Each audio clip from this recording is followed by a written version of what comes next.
Today we will discussing about the topic Harappan Civilization Part 1. Subtopic is Domestic Architecture, Social Differences, Ancient Authorities, End of the Civilization and a Present Excavation Details. അതാണ് നമ്മളിന്ന് discuss ചെയ്യാൻ പോകുന്നത്. നമ്മൾ first domestic architecture discuss ചെയ്യാം. അപ്പോൾ domestic architecture എന്ന് വെച്ചാൽ ഏറ്റവും ബെസ്റ്റ് എക്സാമ്പിളായിട്ട് എടുക്കുന്നത് മോഹൻജദാരോയാണ് നമ്മൾ ബെസ്റ്റ് എക്സാമ്പിളായിട്ട് എടുക്കേണ്ടത്. അതൊരു ലോവർ ടൗണിലെ മോഹൻജദാരോ, അതൊരു ഡൊമസ്റ്റിക് ആർക്കിടെക്ചറിന് ഒരു ബെസ്റ്റ് എക്സാമ്പിളായിട്ട് എടുക്കാം. ഇനി അവരുടെ ഒരു ബിൽഡിംഗ് സ്ട്രക്ചർ എന്താണെന്ന് നോക്കാം. ഒരു ബിൽഡിംഗ് സ്ട്രക്ചർ എന്ന് പറയുമ്പോൾ ഒരു കോർട്ട്യാർഡ്, അതിന് ചുറ്റും റൂംസ്.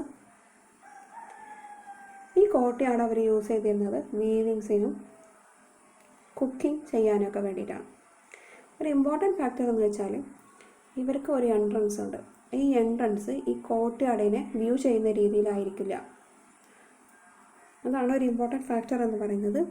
പിന്നെ ഇവരുടെ ഈ ഒരു ബിൽഡിങ്സിന് ഓണായിട്ടൊരു ബാത്റൂമുണ്ട്. Very important factor is drainage system. Drainage system എന്ന് പറയുന്നത് ഓരോ ബിൽഡിങ്സിനും അതിനകത്തിൻ്റെ ഡ്രൈനേജ് സ്ട്രീറ്റ് ഡ്രൈനേജിനോട് കണക്ട് ചെയ്ത രീതിയിലായിരിക്കും. പിന്നെ ഉള്ളത് ഓരോ വീടിനും സെക്കൻഡ്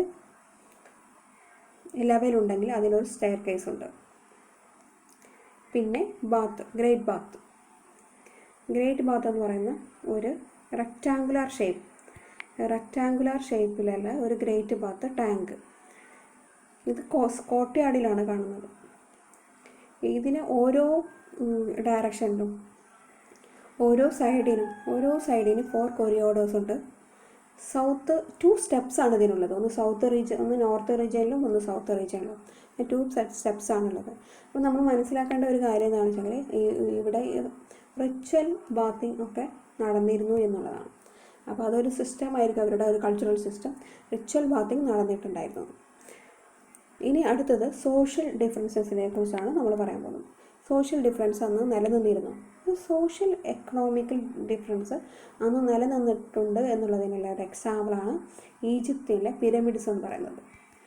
നമുക്കറിയാം ഈജിപ്തിലെ പിരമിഡ്സ്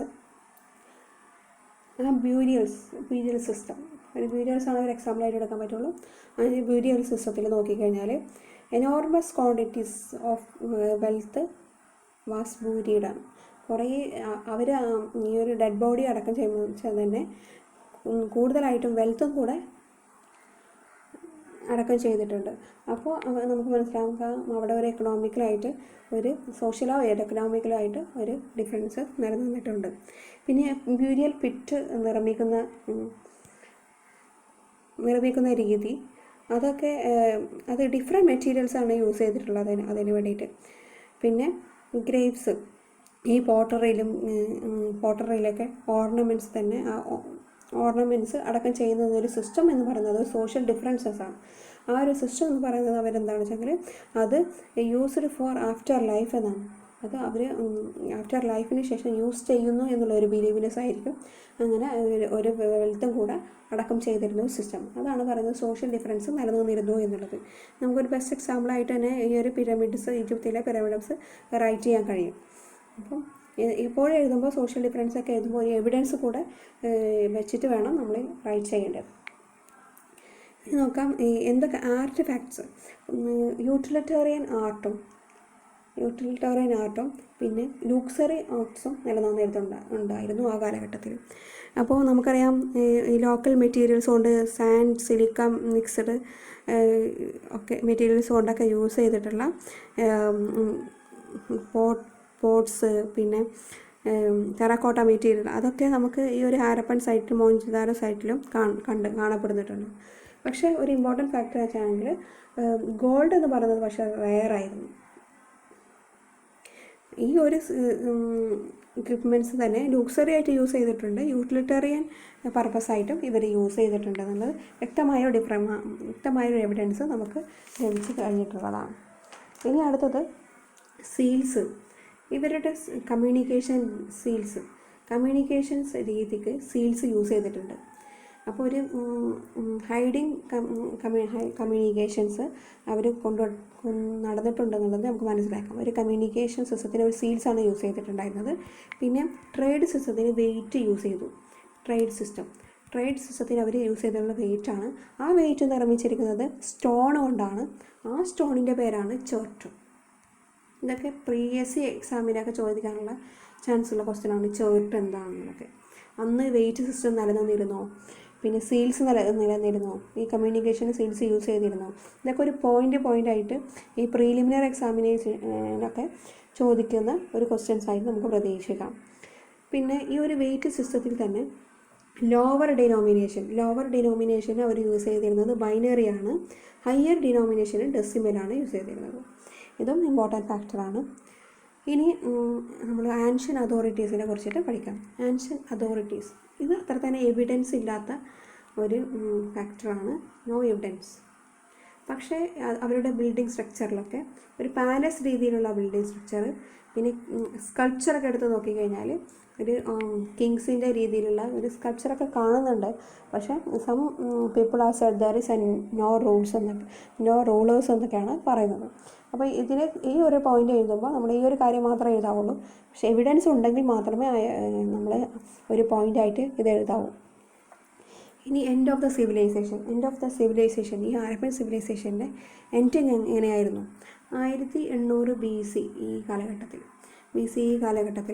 ഈ മെച്ചൂർ ഹാരപ്പൻ സൈറ്റ്സായ ഈ ചോലിസ്ഥാനൊക്കെ അബാൻഡൺ ആയി പോയിട്ടുണ്ട്. പിന്നെ പക്ഷേ അതേ സെയിം ടൈമിൽ ഈ new settlement Gujarat, Haryana, western യുപിയിലൊക്കെ ഒരു ന്യൂ സെറ്റിൽമെൻറ്റ് രീതിയിലേക്ക് എക്സ്പാൻഷൻ ചെയ്യാണ് ചെയ്തിട്ടുള്ളത്. അത്തരത്തിലൊരു ഹാരപ്പൻ സിവിലൈസേഷൻ്റെ എൻഡിങ്ങാണ് നമുക്ക് കാണാൻ കഴിഞ്ഞിട്ടുള്ളത്. ഈ സിവിലൈസേഷൻ എൻഡിങ് അല്ലെങ്കിൽ ഒരു ചേഞ്ചസ് അതൊക്കെ എങ്ങനെയാണെന്ന് വെച്ചാൽ reason for that is climate change, deforestation and flood, അങ്ങനെയുള്ള നാച്ചുറൽ കലാമിറ്റീസൊക്കെ ഉണ്ടായിട്ടായിരിക്കാം ഇവരുടെ എൻഡിങ് ഉണ്ടായത്. നമുക്കറിയാം ഇപ്പോൾ പ്രസൻ്റായിട്ട് നടക്കുന്ന ഒരു പാൻഡമിക് സിറ്റുവേഷൻസ്, കൊറോണ ഡിസീസസ്. അപ്പോൾ ഇനി കുറച്ച് 100 ഇയേഴ്സ് കഴിഞ്ഞ കുട്ടികൾ അവർ പഠിക്കുന്ന ഒരു രീതി എന്തായിരിക്കും? 100 ഇയേഴ്സ് മുന്നേ കുറേ ആളുകൾ ഡെഡായിരിക്കുന്നത് ഈ ഒരു പാൻഡമിക് സിറ്റുവേഷൻ കൊണ്ടാണെന്നുള്ളതാണ്.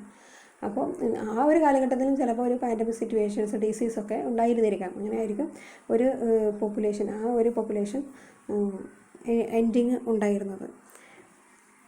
ഇനി ഇതിനെ പ്രസൻറ്റ് എക്സ്കാവേഷൻസ് നോക്കാം. Present archaeological evidence. ഇത് തൊലവേരയുള്ള ഒരു പിക്ചറാണ്.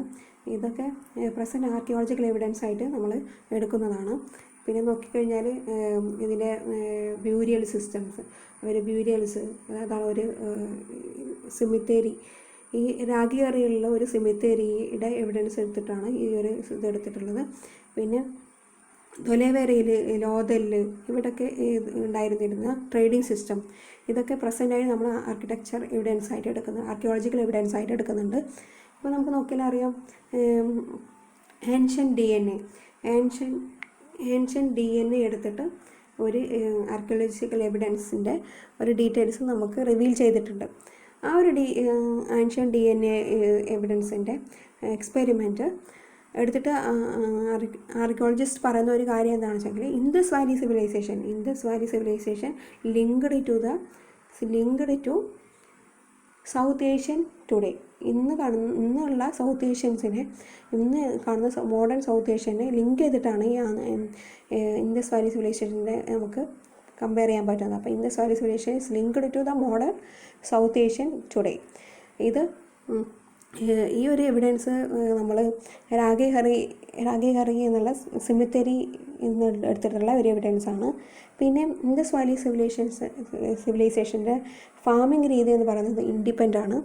അവർ ഒരു മേജർ മൈഗ്രേഷനോ ഒരു നൈബറിങ് ഫാമിംഗ് റീജിയനിലേക്ക് ഒരു മൈഗ്രേഷൻ നടത്തിയിട്ടോ ഇല്ല എന്നുള്ള രീതിയിലുള്ള ഒരു എവിഡൻസാണ് ഇപ്പോൾ റീസെൻ്റായിട്ട് നമുക്ക് കാണാൻ കഴിയുന്നത്. പിന്നെ ലോതൽ എന്ന പ്ലേസ് അഹമ്മദാബാദിലെ അടുത്തായിട്ടുള്ള ഒരു പ്ലേസാണ്.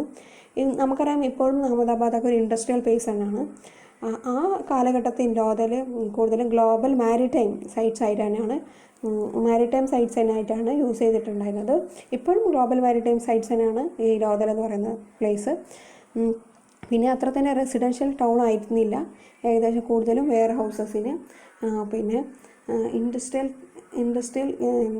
കോമ്പണൻ്റ് ആയിട്ടാണ്, കോംപ്ലക്സ് ആയിട്ടാണ് ഇത് യൂസ് ചെയ്തിട്ടുള്ളത്. ഒരു ഇമ്പോർട്ടൻറ്റ് ഫാക്ടർ എന്ന് വെച്ചാൽ ഹാരപ്പൻ സിവിലൈസേഷനിലെ ഏറ്റവും സ്മോൾ ഹാരപ്പൻ സിറ്റിയാണ് ഈ ലോതൽ എന്ന് പറയുന്നത്. അപ്പോൾ ഇതാണ് പ്രസൻറ്റ് എക്സ്കാവേഷനായിട്ട് നമ്മൾ സ്റ്റഡി ചെയ്യാനുള്ളത്. ഇപ്പോൾ KS എക്സാമിനേഷൻ ആണെങ്കിലും മെയിൻസ് UPSC മെയിൻസ് എക്സാമിനേഷനൊക്കെ ആണെങ്കിലും ചോദിക്കാൻ പോകുന്ന ഒരു ക്വസ്റ്റ്യൻസ് എന്താണെന്ന് വെച്ചെങ്കിൽ ഈ ആൻഷ്യൻ DNA എവിഡൻസും അതും Indus valley civilization ancient DNA evidence എടുത്ത് നോക്കിയിട്ട് അതിന് Indus valley civilization linked to modern South Asian today എന്ന് പറയുന്നുണ്ട്. അതിന് സമർത്ഥമായ രീതിയിൽ കമൻറ്റ് ചെയ്യുക എന്നുള്ള രീതിയായിരിക്കും, അല്ലെങ്കിൽ ക്രിറ്റിക്കലി കമൻ്റ് ആയിരിക്കും, അല്ലെങ്കിൽ കമൻറ്റ് ചെയ്യുന്ന രീതി, അനലൈസ് ചെയ്യുന്ന രീതിയിലുള്ള ക്വസ്റ്റ്യൻസ് ആയിരിക്കും വരുന്നുണ്ടാവുക. അപ്പം ഇങ്ങനെയുള്ള ക്വസ്റ്റ്യൻസ് എഴുതുമ്പോൾ ആ എവിഡൻസിനെ കുറിച്ചിട്ട് കറക്റ്റായി എഴുതുകയും ആരാണ് എവിഡൻസ് എടുത്തത് എന്നുള്ളതും പിന്നെ സൗത്ത് ഏഷ്യൻ റീജിയനിലെ ടുഡേ ഇപ്പോൾ ഉള്ള കൾച്ചർ, എക്കണോമിക്കൽ കൾച്ചർ, സോഷ്യൽ കൾച്ചറൊക്കെ എടുത്ത് എഴുതുക.